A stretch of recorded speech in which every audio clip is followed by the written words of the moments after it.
আসসালামু আলাইকুম। আশা রাখি সবাই ভালো আছেন। আলহামদুলিল্লাহ, আমিও ভালো আছি।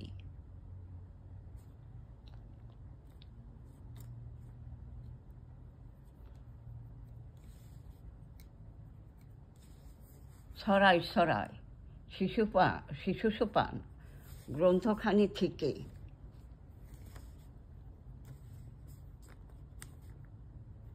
পূর্বজ্ঞান পরীক্ষা করার জন্য শিশুদের উদ্দেশ্যে কয়েকটি প্রশ্ন রাখা যেতে পারে।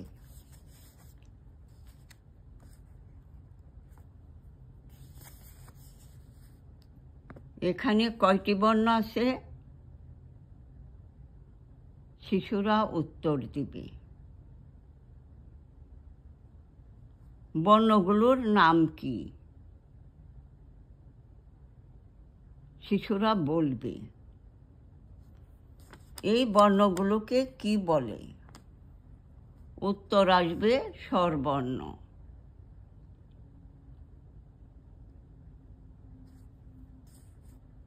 শিক্ষক শিশুদের বহুল প্রশংসা করবেন। শিক্ষকের মুখে প্রশংসা শুনে শিশুরা উৎফুল্লিত হয়ে উঠবে। অতঃপর, আচ্ছা, আমরা দেখি তো এখানে 11টি বর্ণ ঠিক আছে কিনা। শিশুরা গণনা করবে।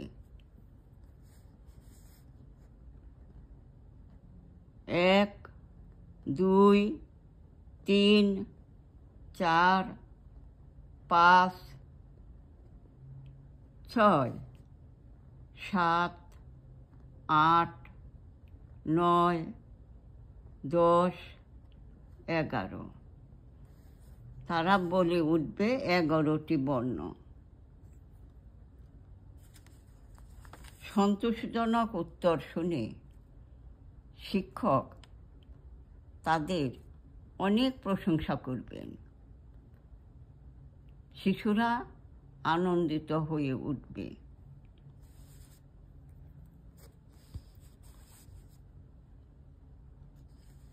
এবার শিক্ষক বর্ণগুলোকে বোর্ডে এলোমেলোভাবে সাজিয়ে লিখবেন। অতঃপর জিজ্ঞাসা করবেন, এটি কোন বর্ণ? এই বর্ণটিকে কি বলে? এটি শিশুরা এভাবে উত্তর দিতে সক্ষম হবে।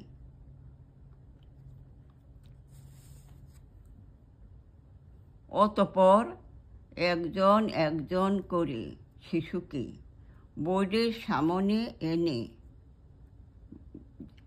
একটি বর্ণ জিজ্ঞাসা করা যেতে পারে। উত্তর সঠিক হলে তার জন্য মিলিত হাততালি। এতে বিজয়ী শিশুর উৎসাহ বৃদ্ধি পাবে আর অন্য শিশুরা পাবে মনোবল। এভাবে বিভিন্ন কৌশল অবলম্বনের মাধ্যমে শিশুদের উৎসাহ উদ্দীপনা বৃদ্ধি করা যায়।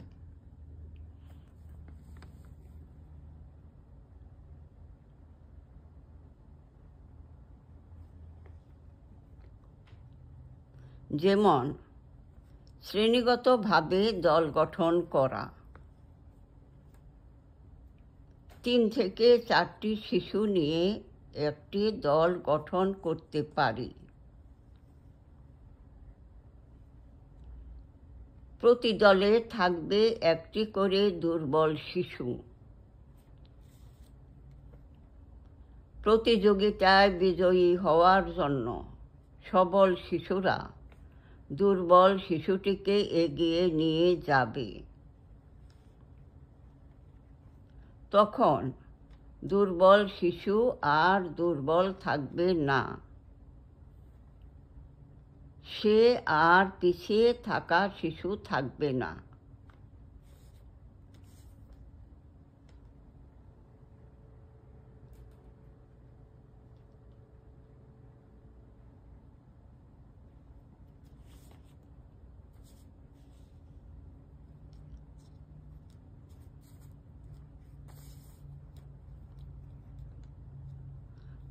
আবার প্রতি দলের নাম দেয়া যেতে পারে, প্রতিটি দলের নাম দেয়া যেতে পারে। ধরি ফুলের নাম: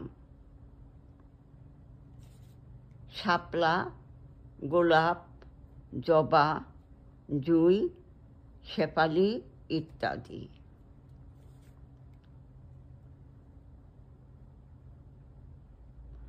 মূল্যায়নে এসে প্রশ্ন রাখা যেতে পারে: কোনটি কোন বর্ণ?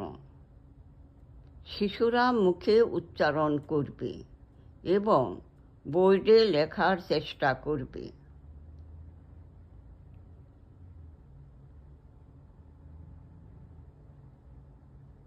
অন্য একজনকে বলতে পারি, তুমি আ লিখো, সে লিখবে। প্রয়োজনে শিক্ষক সহায়তা প্রদান করবে। সঠিক হলে বহুল প্রশংসা পাবে। এভাবে শিশুদের উৎসাহ প্রদানের মধ্য দিয়ে আমরা শিক্ষক শিক্ষিকা এবং অভিভাবকবৃন্দ দেশের মেরুদণ্ড মজবুতভাবে গঠন করতে পারি।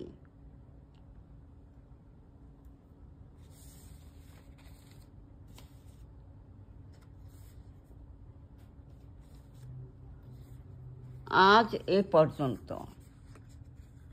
ইনশাল্লাহ পরবর্তী পাঠদানে নিয়ে আসব নতুন অংশ। ভালো থাকুন, সুস্থ থাকুন। আল্লাহ হাফেজ।